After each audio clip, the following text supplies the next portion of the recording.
Hey, welcome back to your favorite pre-calculus class. This is section 2.2, the graph of a function. We're going to identify the graph, obtain information about that graph. So let's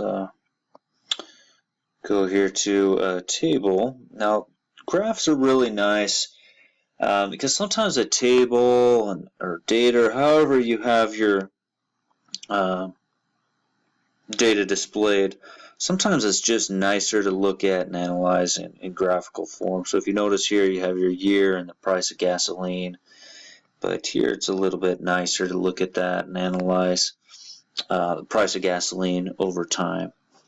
There, the graph. So let's identify the graph of a function. Let's revisit what a function is. First of all, if you remember, a function means that for every x there is one y. In other words, for every input there is one output. We had the vertical line test that we introduced. So let's look at some examples here. If you notice with these, let me get my here.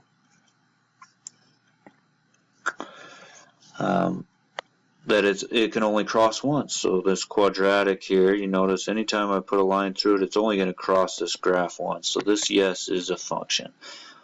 Cubic function, only every time I do a vertical line, it only hits once. So yes. Whereas x equals y squared, you notice that it can fail. Right, it hits twice. So this one's not a function. Circle, again, is not a function. So let's move on here. Oops. Just saying, okay. Sorry about that. We'll get, let's obtain some information from a graph. So here we're going to look at what are f of 0, f of 3 pi halves, and f of 3 pi. I'll come back to this in just a second. Let's look at the graph here. F of 0. So first of all, what is f of 0? So when x is 0, what is y? Well, when x is 0, the y is 4. So f of 0 equals 4. The next one was what is f of 3 pi halves? So you find when your x value is 3 pi halves, what's your y there? What's the functional value there? It's 0. F of 3 pi might be another one, right? Find your, when x is 3 pi, what's your y? Negative 4. Okay, so f of 3 pi equals negative 4. Let's go back up here. Secondly, what's the domain? Then we'll look at the range and we'll list our intercepts here. Alright, so our domain, erase this.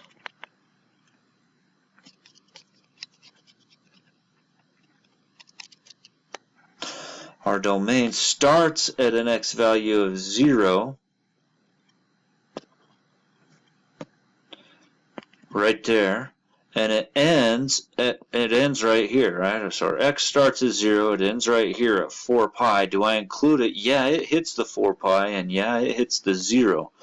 So our domain is from 0, bracket meaning including, up to that 4 pi. If you want to put that in set notation, that'd be a compound inequality. Oops.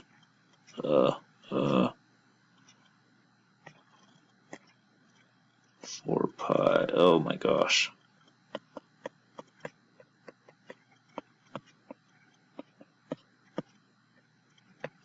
There we go. Okay, so there's your domain. Now notice your range. The lowest y value is negative 4. We do hit it. The highest y value is 4. So it goes from negative 4 up to 4 is our range, or y such that, and then put it as in compound inequality there. Okay.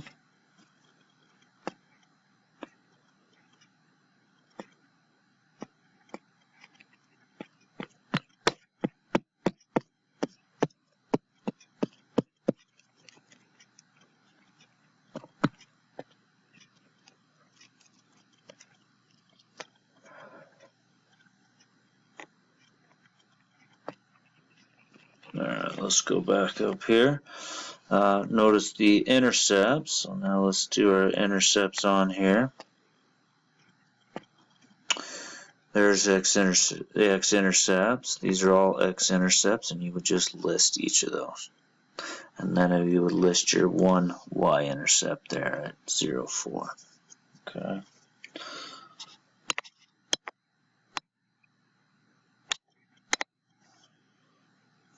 Now it is asking how many times does it touch the line y equal 2? So if you were to draw the line y equal 2 through this, so here's the line y, whoops, I didn't draw that very good. Y equals 2.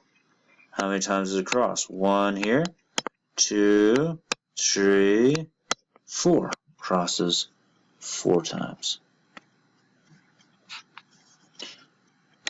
Let's go back up. For what values of x does f of x equal negative 4?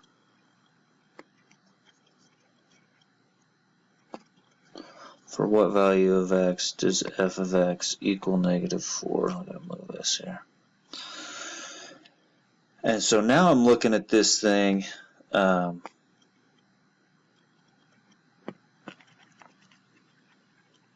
what values of x does f of x equal negative 4? Let me move this down a little bit. And you notice your y values are negative 4 right there. So for what x values? It'd be a pi and a 3 pi is where your f of x equals negative 4.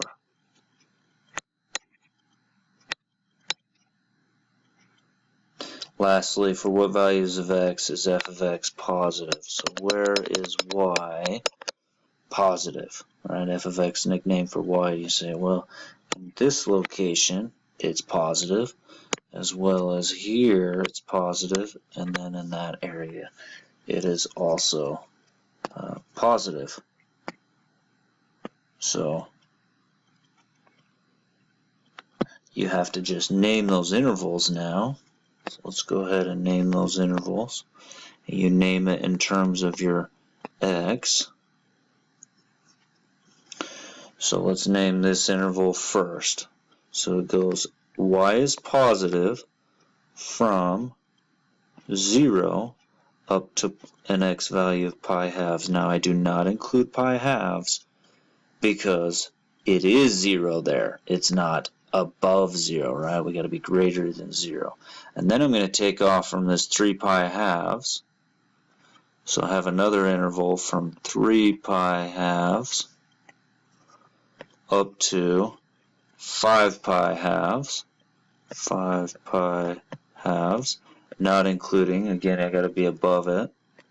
And then finally the last interval here from the x value of 7 pi halves. Do not include it because I got to be above 0. Y's got to be above 0. Up to my final x value of 4 pi. Now, do I include 4 pi? Yes, because it is above 0. In other words, the y value is positive there, right? It's greater than 0. It's 4. So I include the 4 pi. Okay? Alright, so that brings us to finally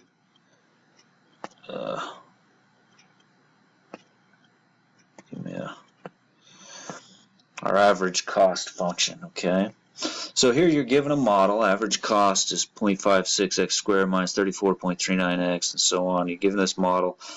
And x is the number of computers per day, so manufacturing. And it's giving you the cost for manufacturing that many. So as you might expect with the 30,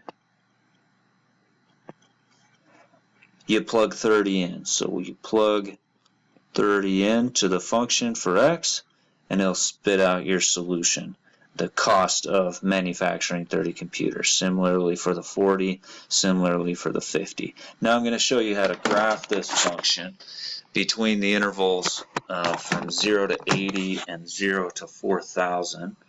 So if you bring up your Desmos.com, here's going to be our online graphing calculator.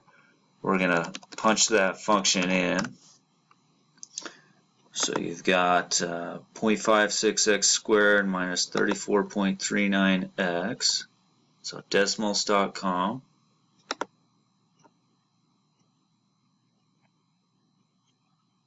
You got 0.56x squared, so y equals 0.56x squared minus 34.39x, I believe it was, plus 1212.57 plus 20,000 over x, plus 1212.57 plus 20,000 divided by x. You punch this in. Okay, so this is our online graphic calculator, desmos.com, desmos.com. Now I'm going to go over here to my, let me take that keypad down, go over here to your wrench, and it asks you put this thing in the interval from 0 up to 80, and then we're going to put this in an interval, and you could look at what your computer costs were, but it's going to be from 0, and you could take this up to, you know, I think it kicked out like 1,000, 1,200 or something initially. Let's take a look at it from 0 to 4,000, see what kind of a look we have. I say, oh, that's a pretty good look. If it's not, I could zoom out or zoom back in or whatnot, but this is displaying the cost for this. Okay, average cost of manufacturing X computers. Now it says graph it. So we did that, desmos.com.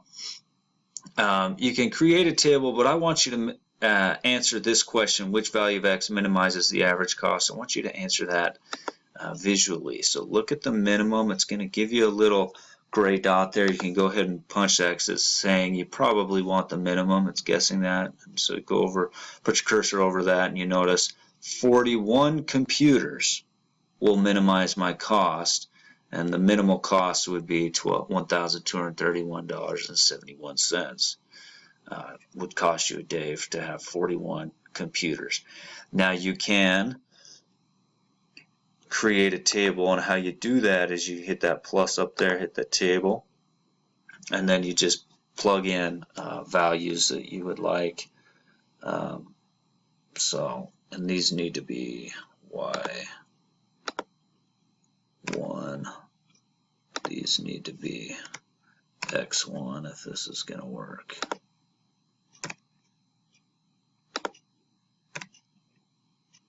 Okay, and then you can create this. Not going in for me. Now let me create that. Let's see. There we go. So like let's say with 39, you get, oops, that's got to be Y1, X1, and Y1 here.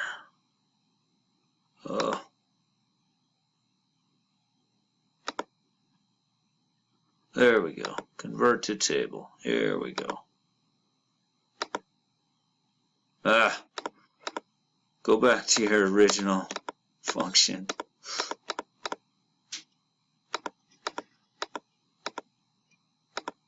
There we go. Sorry about that. Now convert to a table. There we go. My apologies. And you can punch in, oops, punch in, let's say you're checking 39. In fact, they had you, the question asked you for 30 computers, and they'll spit it out for you. 40 computers, and so on. You can play with this thing. But you notice our minimum is at 41 there, 1231. Okay, so that's how you work that in Desmos. Thank you. See you guys in class soon.